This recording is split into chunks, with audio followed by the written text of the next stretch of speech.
played by or portrayed by a white man so effortlessly. And you were in that movie. Yes. What did you do with Jeff? He's not here today. He might be back next week.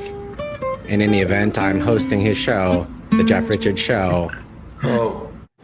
I don't know what to say. And I have a great time, and I smile a lot. I feel good, you know. But it's so good to see you. But I don't know. Like, there's so many things I don't know, you know. You know, when I first heard you were going to come on the show, I was like, oh my God, no way, you know. And then you came on the service. I remember there was a table with a coffee pot, and maybe some. He's more than most comedians. I love classic films. Yeah, but okay, I was getting back. Not into gambling, doctor, but it's I wouldn't advise it. It's on screen. It's like when they put the conditioner in the shampoo.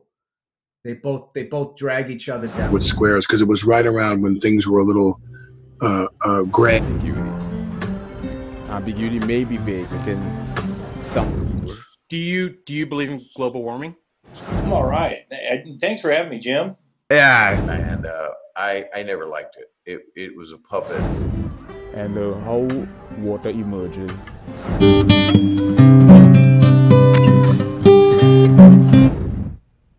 What was that? It's my show. Killing it, boy, killing it.